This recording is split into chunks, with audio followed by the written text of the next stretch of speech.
नमस्कार सर, बहुत बहुत स्वागत है आपका। नमस्कार। समीर जी, आपको मैंने पकड़ ही लिया। आप बहुत व्यस्त रहते हैं, टीवी चैनल्स पर दिखते रहते हैं, लेकिन आज आपने मेरे लिए समय निकाला है, तो ये मेरे लिए बहुत अच्छी बात है। और आज आपसे मैं मैंने महाराष्ट्र में क्या चल रहा है, सभी पार्टियों के अंदर, सभी गठबंधनों में किस तरह की सीट शेयरिंग चल रही है, ये सब आपसे समझूंगी। सबसे पहले ये बताइए कि जो अभी वहां पर अजीत पवार है, एकनाथ शिंदे हैं और बीजेपी है, इनके बीच सीट शेयरिंग का फॉर्मूला तय हो चुका है या नहीं, या वहां पर भी पेंच फंसा है? नहीं, मुझे ऐसा लगता है कि पहले लंबे समय तक इनके बीच सीट शेयरिंग को लेके एक पेच फंसा हुआ था। लेकिन कल अमित शाह वहां पर मुंबई गए थे, आज भी मुंबई में रहे। कल देर रात तक उन्होंने अजित पवार से बात की है। उप मुख्यमंत्री भारतीय जनता पार्टी के पूर्व मुख्यमंत्री देवेंद्र फडणवीस से बात की है। एक नाथ शिंदे से उन्होंने बात की है। और ये बहुत स्पष्ट कर दिया है कि प्रधानमंत्री नरेंद्र मोदी ने जो कहा है कि अब की बार 370 पार करना है और एनडीए गठबंधन को 400 सीटें जीतना है। तो अमित शाह ने बहुत स्पष्ट कहा है कि इस बार आपका और मेरा नहीं, हम सबका सीटें हैं, 48 सीटें। और कोई कारण नहीं बनता कि हम 48 की 48 सीटें न जीत सके। उन्होंने कहा कि अब शिवसेना उद्धव ठाकरे की पूरी एकनाथ शिंदे के पास आ गई है। उद्धव ठाकरे लगभग राजनीतिक रूप से बहुत कमजोर हो चुके हैं। इसके बाद उन्होंने अजित पवार से कहा कि शरद पवार से की पार्टी आपके पास आ चुकी है, कैडर आ चुका है। शरद पवार भी लगभग राजनीतिक रूप से खत्म हो चुके हैं। भारतीय जनता पार्टी का संगठन आपके साथ है। प्रधानमंत्री मोदी का 10 साल का काम आपके साथ है। प्रधानमंत्री मोदी की लोकप्रियता आपके साथ है। राष्ट्रीय सेवा संघ संघ जो नागपुर में जिसका मुख्यालय है, उसका पूरा जमीनी वर्ग आपके साथ है। तो इसी स्थिति में हमें 45 और 46 सीटें की बात नहीं करना, हमें 48 सीटों की बात करना है कि 48 की 48 सीटें हम जीतेंगे। जिन सीटों को बहुत मुश्किल भारतीय जनता पार्टी मान के चलती थी, उसमें एक बारामती सीट थी जो कभी जीत नहीं पाती थी। वहां पर शरद पवार का गढ़ था। तो अमित शाह ने कहा अजित पवार से कि अब वो आपका गढ़ रहा है, आप वहां से एमएलए हो, तो बारामती सीट जितवाने की जिम्मेदारी आपके ऊपर है। तो बेसिकली अमित शाह ने पूरे 48 सीट जीतने का एक जो टारगेट होता है वो दिया है। और ये भी कहा है अजित पवार और एकनाथ शिंदे के कि जब आप आए थे तो आपके पास 40 विधायक थे, लेकिन हमने आपको मुख्यमंत्री बनाया। तब हमने ये नहीं कहा कि हमारे 105 एमएलए तो मुख्यमंत्री बनेंगे और आप सिर्फ कैबिनेट बनोगे। अजित पवार से कहा कि आप आए तो आपको उप मुख्यमंत्री बनाया, आपने वित्त मंत्रालय मांगा, हमने आपको वित्त मंत्रालय भी दे दिया साथ में। आपने कुछ अच्छे बड़े शहरों का पालक मंत्री मतलब प्रभारी मंत्री की जिम्मेदारी मांगी, तो पूना भी हमने आपको दिया। तो जब हम आपको बड़ा मन रख के इतना दे सकते हैं, तो आपको भी लोकसभा चुनाव में बड़ा मन रखना चाहिए। और लोकसभा चुनाव प्रधानमंत्री मोदी के नाम उनके काम पर लड़ा जा रहा है, तो भारतीय जनता पार्टी ज्यादा सीटों पर लड़ेगी। अमित शाह जी ने यह भी समझाया कि अभी आपके साथ संगठन आया है और वोट आपके पास ट्रांसफर होंगे कि नहीं होंगे, ये इस चुनाव के बाद पता पड़ेगा कि आपके साथ कितना कैडर आया, कि आपके पास सिर्फ नाम और सिंबल आया और कैडर है उद्धव ठाकरे के साथ है। तो ये कैसा पता पड़ेगा जब चुनाव होंगे। अमित शाह ने यह भी कहा कि भाई आप हमसे 20 सीटें मांग रहे हो, 22 सीटें मांग रहे हो, लेकिन आपके पास उम्मीदवार तो होना चाहिए ना। आप हर बिल्कुल। सीट पर हमें उम्मीदवार बताइए कि जीतने वाला उम्मीदवार कौन है। अगर आपके पास जीतने वाला उम्मीदवार हमसे बेहतर होगा तो वो सीट आपको दे देंगे, कि हमें सीट गंवाना नहीं है। हम हम्म। आपको लाए इसलिए गठबंधन में कि जिन सीटों पे आप जीत सकते हो वहां पर आप लड़ो, जहां पर हम जीत सकते हैं वहां हम लड़ेंगे। तो आप हमें उम्मीदवार बताइए, अगर वो बेहतर होंगे तो हम आपको सीट देंगे, और नहीं होंगे तो हम अपना उम्मीदवार लड़ाएंगे।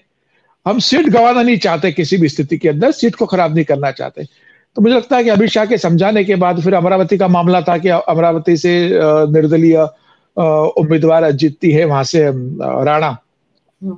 तो उसको लेके इशू था। भारतीय जनता पार्टी इस बार वहां से अपना उसको समर्थन देना चाहती थी। शिवसेना के आनंद राव अडसोल उस सीट पे दावा करके बैठे थे, तो उसके ऊपर भी उन्होंने समझाया कि भाई अभी किसी भी चीज को लेकर जिद नहीं करना है। तो मुझे लग हम्म। रहा है कि बहुत ज्यादा महाराष्ट्र के अंदर सीटों का लेकर मतलब एक पेच फंसने वाली बात इसलिए नहीं होगी कि अजित पवार के पास और एकनाथ शिंदे की अगर आप बात करोगे, तो इनके हम्म। पास अड़ने के लिए और किसी भी तरीके से अड़े रहने की स्थिति बनती नहीं है। वो ऑलरेडी भारतीय जनता पार्टी के एहसान के नीचे दबे हुए कि उन्हें मुख्यमंत्री उप मुख्यमंत्री बना दिया है। और उनके पास कोई बहुत दूसरा ऑप्शन है भी नहीं। अगर कल भारतीय जनता पार्टी कहती है कि ठीक है, हम इससे ज्यादा आपको नहीं कर सकते, आप अगर गठबंधन छोड़ना चाहते तो आप छोड़ दीजिए, तो क्या अजित ऑप्शन है? पवार और एकनाथ शिंदे के पास कोई ऑप्शन नहीं, वो वापिस शिवसेना के पास जा नहीं सकते, अपने दम पर सरकार नहीं बना सकते। और उन्हें पता है कि अगर वो ऐसा करेंगे तो उनके ही विधायक भारतीय जनता पार्टी के साथ चले जाएंगे। भारतीय जनता पार्टी ये कर सकती है कि एकनाथ शिंदे के कुछ सांसदों को अपने सिंबल पे लड़वा सकती है, हम्म। कि रहेंगे वो आपके, लेकिन हमारे सिंबल पर लड़कर जीत सकते हैं। तो अभी मुझे लगता है कि ये सब बातचीत हो गई है और आज शायद देवेंद्र फडणवीस, अजित पवार और एकनाथ शिंदे बैठकर सीटों का डिस्ट्रीब्यूशन कर लेंगे। कल और परसों केंद्रीय चुनाव समिति की बैठक है भारतीय जनता पार्टी की 7 और 8 को। तो मुझे लग रहा है इन दोनों दिनों के अंदर महाराष्ट्र की 48 सीटों को लेकर, बिहार जहां जेडीयू के साथ गठबंधन में सीटों का डिस्ट्रीब्यूशन हो रहा है उसको लेकर, और अन्य राज्यों को सीटों पर फाइनल हो जाएगा। 10 तारीख तक मुझे लग रहा है मोटा मोटी सारी सीटें जारी हो जाएगी और महाराष्ट्र की 48 सीटों पर बात 10 तारीख तक बात बन जाएगी, ऐसा मुझे लग रहा है। समीर जी, जिस वक्त ये अभी आपने बहुत अच्छा पॉइंट बताया कि एहसान ही किया था एक नाथ शिंदे पर, उनको सीएम बनाकर, फिर डिप्टी सीएम आते ही बन गए थे अजीत पवार, तब ये बातें उठी थी कि ऐसा क्यों हो रहा है, देवेंद्र फडणवीस को डिमोट किया जा रहा है, फिर देवेंद्र फडणवीस से वित्त मंत्रालय लेकर आपने अजीत पवार को दे दिया। उस वक्त भी ये सवाल उठ रहे थे, लेकिन देखिए बीजेपी कितनी दूर की कौड़ी खेलती है कि उन सबको सब कुछ दिया जो वो चाहते थे, और उनसे बार्गेनिंग हो रही है अब लोकसभा में आकर।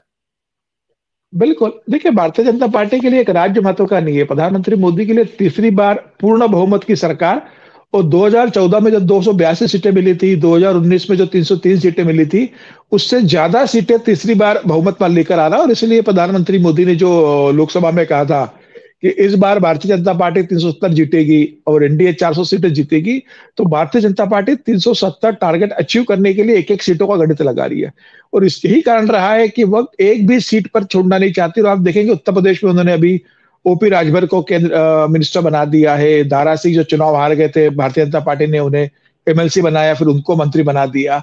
तो भारतीय जनता पार्टी एक भी सीट नहीं छोड़ना चाहती। आप देखेंगे बिहार के अंदर जीतन राम मांझी की जो हम पार्टी है, तो जीतन राम मांझी के बेटे को कैबिनेट मंत्री बना दिया है। तो सब कुछ साथ लेके चल रही है। जिसका 2% का वोट बैंक भी है, 2.5% का वोट बैंक भी प्रदेश में है, भारतीय जनता पार्टी उसको साथ लेकर चल रही है। भारतीय जनता पार्टी ये नहीं चाहती कि अगर हम उन्हें स्पेस नहीं देंगे तो वो इंडिया गठबंधन में चले जाए, वो कांग्रेस के पास चले जाए, वो अखिलेश यादव के पास चले जाए। आरजेडी जैसा, जयंत चौधरी जैसा, जिसका पूरा सीटों की बातचीत अखिलेश यादव के साथ हो गई थी, उसको भी भारतीय जनता पार्टी अपने पास लेकर आई और उसको एक मंत्री बनाया है अभी, और 2 उसके सीट उसको दे दी गई है। तो मुझे ऐसा लगता है कि भारतीय जनता पार्टी की स्ट्रेटेजी है कि अगर हमें 300 सीटें जीतना है तो हमें सबको साथ लेकर चलना होगा, और सबके साथ ही हम ये टारगेट अचीव कर सकते हैं। भले ही हमारे पास केंद्र में पूर्ण बहुमत का सरकार है, सबसे बड़ा संगठन हमारे पास है, प्रधानमंत्री मोदी जैसे लोकप्रिय चेहरा हमारे पास है, अमित शाह जैसा कुशल संगठनकर्ता हमारे पास है, और राष्ट्रीय सेवक संघ जैसे संस्था हमारे पास है जमीन स्तर पर काम करते हैं। उसके बाद भी कई राज्य ऐसे हैं जहां आपको छोटे दलों को साथ लेकर चलना पड़ेगा, और भारतीय जनता पार्टी इसमें किसी भी तरह का रिस्क लेना नहीं चाहती, इसलिए उन्होंने सबको साथ जोड़ा है। तो मुझे लग रहा है कि महाराष्ट्र को लेकर जो एक कहा जा रहा था कि एकनाथ शिंदे नहीं मानेंगे, अजित पवार नहीं मानेंगे, और भारतीय जनता पार्टी के लिए महाराष्ट्र एक बड़ी चुनौती होगा, मुझे लग रहा है उस चुनौती को अमित शाह ने एक बहुत अच्छे से हैंडल किया है महाराष्ट्र के अंदर।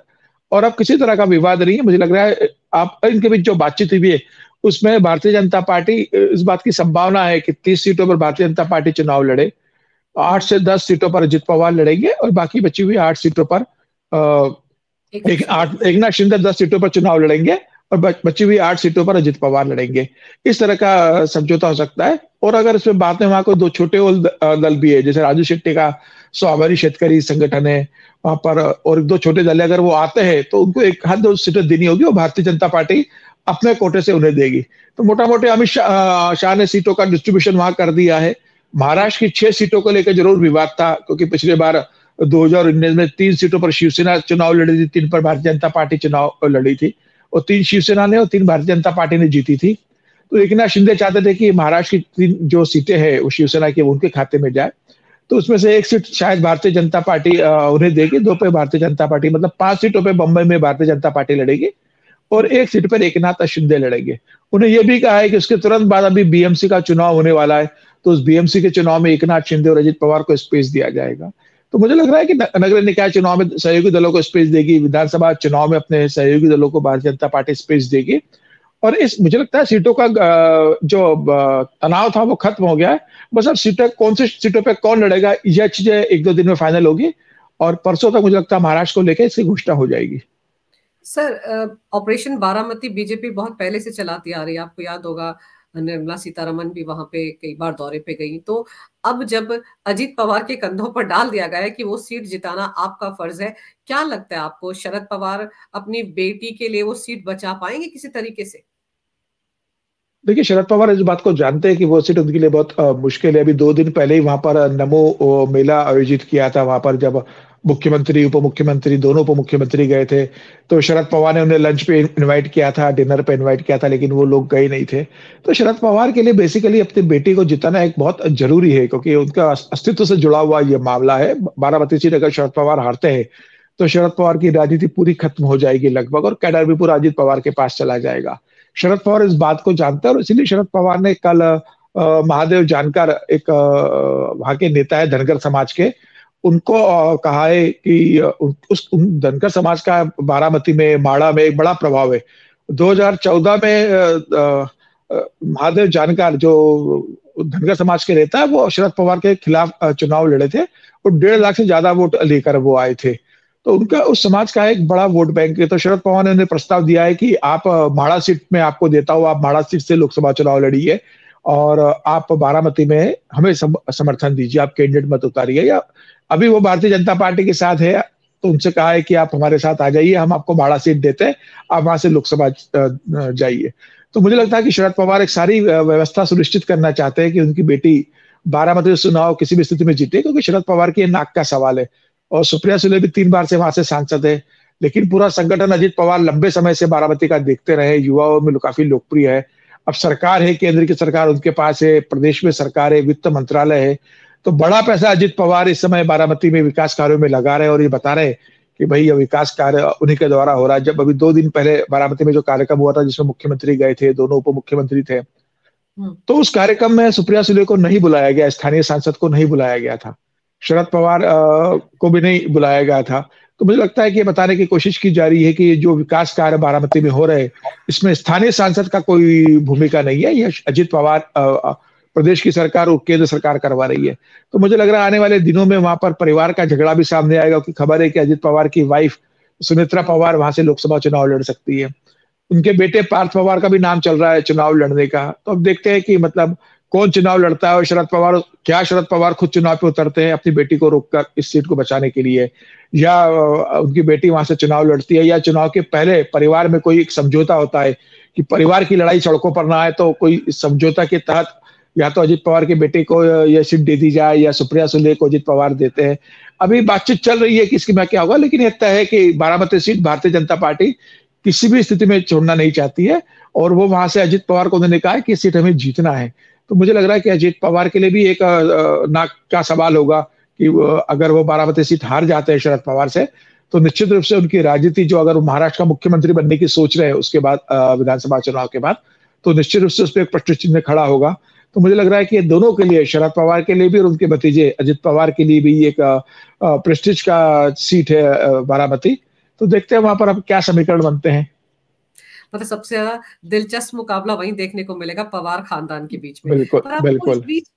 इस बीच आपको महाविकास अघाड़ी गठबंधन में क्या नजर आ रहा है? वहां पर सीटों के बंटवारे को लेकर हमेशा कुछ ना कुछ छिड़ी रहती है कि मुझे इतनी चाहिए, मुझे इतनी चाहिए। वहां पर आपको लगता है कि आसानी से गणित बैठ जाएगा और उद्धव ठाकरे को मन माफिक सीट्स मिल जाएंगी? फिर सवाल तो ये कि उनके पास तो उम्मीदवार भी नहीं इतने, अगर वो सीटें मांग रहे हैं 22 के आसपास। देखिए, उद्धव ठाकरे का कहना यह है कि 2019 के अंदर और उसके पहले भारतीय जनता पार्टी के तहत हमारा जो गठबंधन था, उसके तहत वो 22 सीटों पर चुनाव लड़ते थे उद्धव ठाकरे।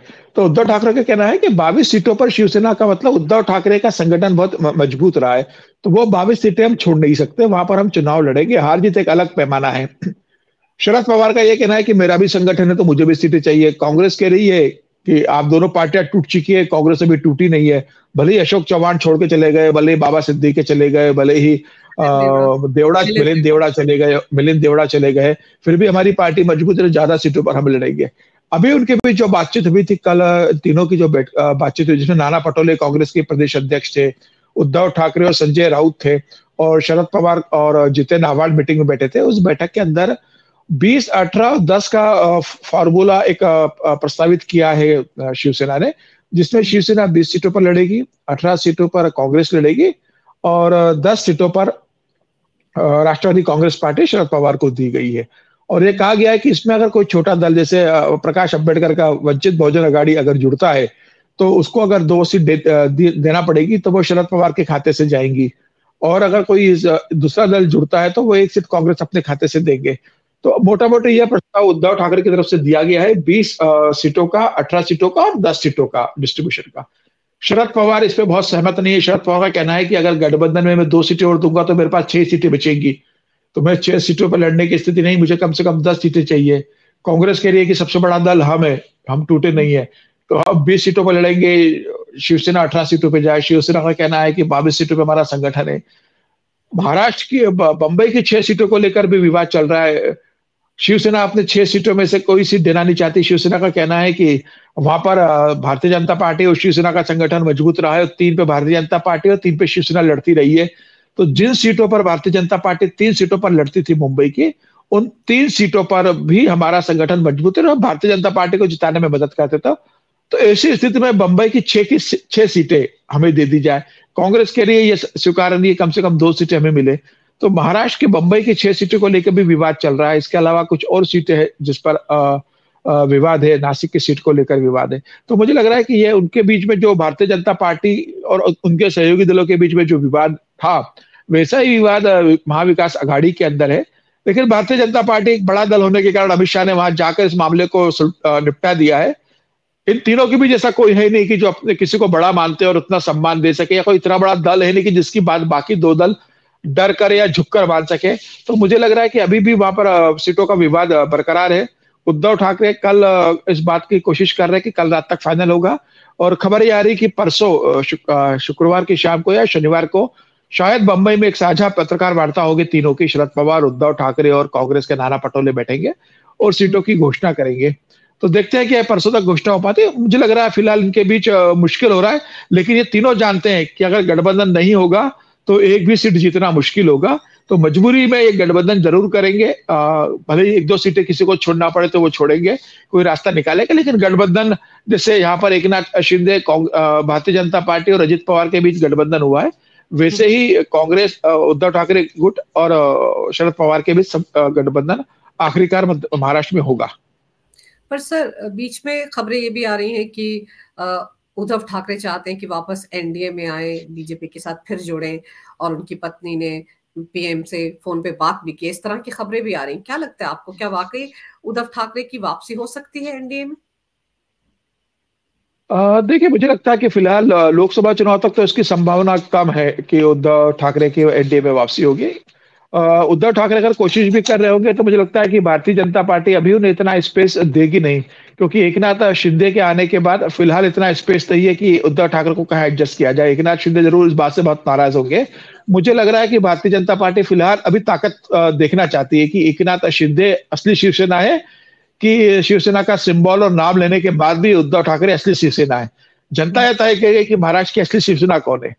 अगर महाराष्ट्र की जनता उद्धव ठाकरे का साथ देती है और ये भारतीय जनता पार्टी को लगता है कि एकनाथ शिंदे नाम और धनुष बाण तो लेकर आ गए लेकिन वोट लेकर नहीं आ पाए, तो मुझे लग रहा है भारतीय जनता पार्टी ऐसी स्थिति में फिर विधानसभा चुनाव के लिए उद्धव ठाकरे के साथ गठबंधन करने के लिए या उसे वापस लाने के लिए कोई रास्ता, एक म्यूचुअल फॉर्मूला निकाल सकती है। लेकिन अगर लोकसभा चुनाव में एकनाथ शिंदे बहुत अच्छा परफॉर्म करते हैं और उद्धव ठाकरे उसमें फ्लॉप हो जाते हैं, कैंडिडेट हार जाते हैं, तो मुझे लगता है फिर भारतीय जनता पार्टी उद्धव ठाकरे को एक बिता हुआ इतिहास मान लेगी और फिर एकनाथ शिंदे के साथ आगे बढ़ेगी। भारतीय जनता भी अभी दोनों दलों की ताकत देखना चाहते हैं कि जनता की ताकत किसके साथ है, और जिसे जनता का समर्थन होगा भारतीय जनता पार्टी लोकसभा चुनाव के साथ उसके साथ गठबंधन करेगी, जितना है। पर सर, आपको क्या लग रहा है, जमीनी हकीकत क्या है? क्या लोगों की सिंपैथी उद्धव ठाकरे के साथ है, या लोगों ने मान लिया है कि असली शिवसेना एकनाथ शिंदे की शिवसेना, पूरा वोट बैंक जो है वो ट्रांसफर हो गया उनको? देखिए, मुझे लगता है कि पूरा वोट बैंक तो एकनाथ शिंदे को ट्रांसफर होगा नहीं, क्योंकि एकनाथ शिंदे जिस तरह की राजनीति करते रहे वो ठाणे की राजनीति करते रहे। बाला साहेब ठाकरे के साथ एक बड़ा इमोशनल अटैचमेंट लोगों का रहा है, और जिस तरीके से सिंबल चला गया, नाम चला गया, मुझे लग रहा है कि जो कट्टर शिव सैनिक रहे होंगे वो अभी भी बाला साहेब ठाकरे के कारण उद्धव ठाकरे के साथ जुड़े रहेंगे। अब ये देखना होगा कि एकनाथ शिंदे कितने उसमें सेंध लगा पाते हैं और अपना वोट बैंक मजबूत कर पाते हैं। लेकिन उद्धव ठाकरे की समस्या ये भी है कि उन्होंने अपना वोट बैंक भले ही बचा ले, वो कांग्रेस का वोट बैंक अपने पास शिफ्ट नहीं कर सकते, क्योंकि महाराष्ट्र के अंदर कांग्रेस और शिवसेना हमेशा एक दूसरे के खिलाफ लड़ते रहे जमीनी स्तर पर। ऐसे में किसी भी स्थिति में कांग्रेस का वोटर, भले ही गठबंधन में वो सीट शिवसेना के पास चली जाए, कांग्रेस का वोटर शिवसेना को वोट नहीं करेगा। वो या तो नोटा को वोट दे के आ जाएगा या वोटिंग करने नहीं जाएगा, या वो वोट करने जाएगा तो भारतीय जनता पार्टी को वोट कर देगा, लेकिन वो शिवसेना को वोट नहीं करेगा। तो वोट ट्रांसफर की जो बड़ी समस्या शिवसेना के साथ है, क्योंकि शिवसेना के साथ जो दो सहयोगी है, शरद पवार और कांग्रेस, वो दोनों बड़े कटु विरोधी रहे शिवसेना के। तो शिवसेना के जो जमीनी स्तर के कार्यकर्ता इस बात को जानते हैं, तो वो भी राष्ट्रवादी कांग्रेस जो शरद पवार की उसको और कांग्रेस को वोट नहीं करेंगे, और कांग्रेस का वोटर भी उद्धव ठाकरे को वोट नहीं करेगा। तो ये एक बड़ी समस्या जमीनी स्तर पर उनके साथ है। भारतीय जनता पार्टी को उसमें एक बेनिफिट है कि इन तीन गठबंधनों में से एक नाथ शिंदे का जो वोटर है वो भारतीय जनता पार्टी को वोट कर देगा, क्योंकि वो बेसिकली शिवसैनिक के हिस्सा रहेंगे और पहले गठबंधन में रहे। तो भारतीय जनता पार्टी के साथ ज्यादा वोटर जुड़ेगा, या एक नाथ शिंदे के साथ भारतीय जनता पार्टी का ज्यादा वोटर जुड़ जाएगा। उद्धव ठाकरे को वो स्पेस नहीं मिल पा रहा है, क्योंकि उसके दोनों जो सहयोगी है, राष्ट्रवादी कांग्रेस शरद पवार और कांग्रेस, उसे धूर विरोधी रहे। तो उनका वोट शिवसेना उद्धव ठाकरे के लिए ट्रांसफर होना बहुत मुश्किल है। तो ये एक बड़ी समस्या उद्धव ठाकरे के साथ रहेगी।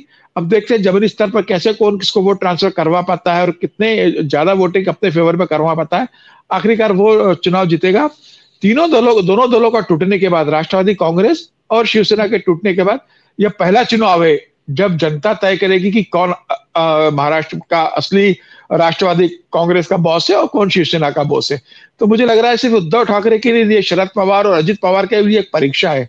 हालांकि शरद पवार की बहुत उम्र हो चुकी है, तो शरद पवार के पास राजनीतिक समय बहुत ज्यादा बचा नहीं है। तो अजित पवार के पास निश्चित रूप से एक बड़ा वोट बैंक रहेगा, क्योंकि वो संगठन पहले से देख रहे थे। एक नाथ शिंदे के साथ ऐसा नहीं था, शिवसेना का संगठन उद्धव ठाकरे ही देख रहे थे, और मातोश्री का एक अलग स्थान है महाराष्ट्र की राजनीति में, बंबई की राजनीति में। तो वोट ट्रांसफर जो करा लेगा वो मुझे लगता है सिकंदर बनेगा। अब ये चुनाव बताएगा कि जमीन स्तर पर किसका है। ये अभी सबको भ्रम की स्थिति है। भारतीय जनता पार्टी भी समझ नहीं पा रही है कि शिवसेना टूटने के बाद क्या सही में उद्धव ठाकरे का पूरा वोट एक नाथ शिंदे के पास आ गया है कि नहीं आ गया है। तो भारतीय जनता पार्टी इस चुनाव में तोलेगी दोनों दलों को, और जिसका पलड़ा भारी होगा भारतीय जनता पार्टी उसके साथ जुड़ने की कोशिश लोकसभा चुनाव के बाद करेगी। और सर, एक सबसे बड़ी बात यह है कि अगर हम बाला साहब ठाकरे को याद करें तो उन्होंने तो हमेशा यही कहा कि कभी भी वो दिन नहीं आएगा जब उनकी शिवसेना कांग्रेस हो जाएगी। अगर कांग्रेस में कभी जाने की बात आती है तो शिवसेना को मैं खत्म कर दूंगा, बंद कर दूंगा, चुनाव में नहीं लड़ेंगे। तो ये तो सबको पता है कि शिवसेना कितनी दूर विरोधी रही है कांग्रेस के साथ, क्या 36 का आंकड़ा रहा है, और कांग्रेस से निकल निकल कर एनसीपी बनी है। तो इसलिए आप सही कह रहे हैं कि वोट ट्रांसफर कांग्रेस का कितना उद्धव ठाकरे के खाते में आता है, ये बहुत बड़ी चुनौती है। और ऐसे में जो कंफ्यूज वोटर होगा वो तो सीधे सीधे बीजेपी की तरफ आएगा या एक नाथ शिंदे की तरफ आएगा, क्योंकि ये तो नेचुरल अलायंस है। 25-26 साल तक दोनों पार्टियां साथ में रही हैं, इन्हीं को 2019 में लोगों ने वोट दिया था। तो लोग तो चाहेंगे ना कि इसी गठबंधन की तरफ आए। हमने इन्हीं को ही विधानसभा चुनाव में जिताया था, बाद में खेल खेला उद्धव ठाकरे ने, वो भी तो लोगों को याद आ जाएगा ना सर। बिल्कुल, इसमें कोई दो राय नहीं, लेकिन उद्धव ठाकरे के साथ जो एक सेंटिमेंट जुड़ा रहेगा फिर वो जुड़ा रहेगा कि उद्धव ठाकरे की सत्ता भी गई और पार्टी भी हाथ से चली गई। ये एक सेंटिमेंट से उद्धव ठाकरे के साथ लोग इस बात को करेंगे, अरे बेचारे किसी पार्टी भी ले ली, उसका सिंबल भी ले लिया, उसका शिवसेना का नाम भी ले लिया, बाला साहब ठाकरे का। सत्ता चली जाती है तो उद्धव ठाकरे के साथ कोई इमोशनल अटैचमेंट लोगों का रहता नहीं। वो कहते हैं कि आप तो कांग्रेस के साथ गए थे, आपकी तो सत्ता जारी थी, अच्छा हुआ सत्ता चली गई।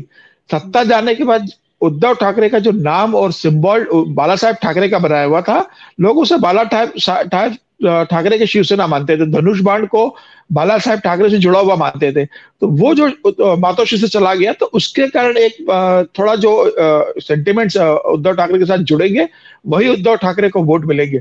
इसके अलावा उद्धव ठाकरे के पास नहीं। दूसरा, महाराष्ट्र की राजनीति में इस समय एक मराठा आंदोलन के बाद जिस तरीके से मराठा को आरक्षण दिया है, भारतीय जनता पार्टी के साथ ओबीसी का बड़ा वोट बैंक हमेशा जुड़ा रहा है। महाराष्ट्र में के अंदर मराठाओं की राजनीति कांग्रेस ही करती रही है, राष्ट्रवादी कांग्रेस करती रही, उन्हीं के पास मराठाओं के बड़े नेता रहे, और उनसे लड़ने के लिए भारतीय जनता पार्टी ने एक ओबीसी समाज को अपने साथ जोड़ा था, जिसे माधव कहते हैं।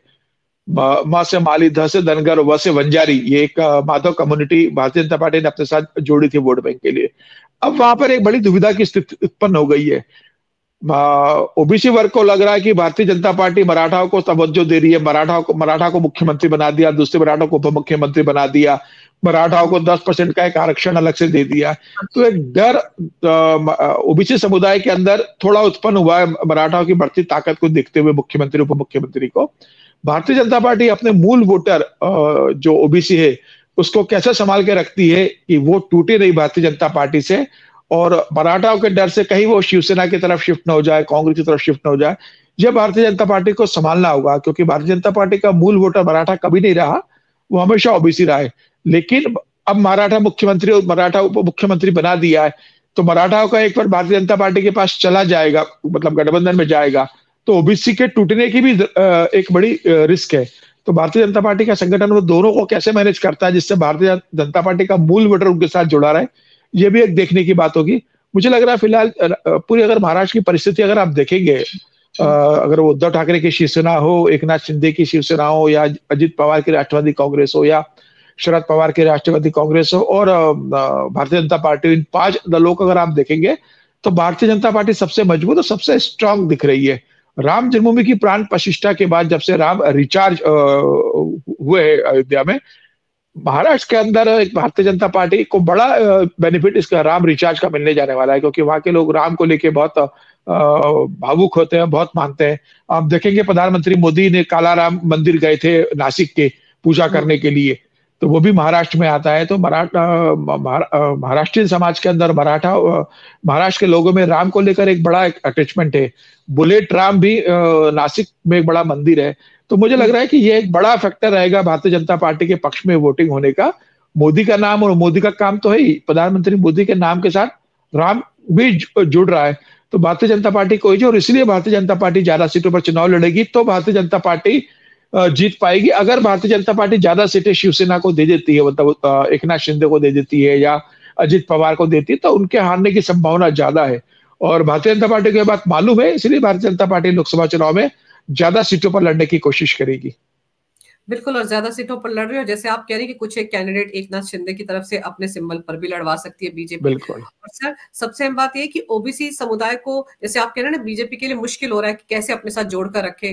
तो हो सकता है सीट, जब टिकट बंटवारा होगा, किन किन को टिकट दिया जाता है, उसमें इस फॉर्मूले पर ध्यान रखा जाए, ताकि ओबीसी समाज जो है वो कहीं अपने आप को अलग थलग ना महसूस करे। बिल्कुल, सीटों बंटवारे के अंदर भी रखा जाएगा। अपने प्रधानमंत्री मोदी तो लोकसभा में कह चुके हैं कि सबसे बड़ा ओबीसी में हूं। प्रधानमंत्री मोदी उस बात का जिक्र करेंगे। कई बड़े ओबीसी नेता भारतीय जनता पार्टी के पास महाराष्ट्र के अंदर है, वो जमीनी स्तर पर काम करेंगे, संघ संगठन काम करेगा। बड़ा vote bank Bharatiya Janata party के साथ ओबीसी का टूटेगा नहीं, ये तय बात है।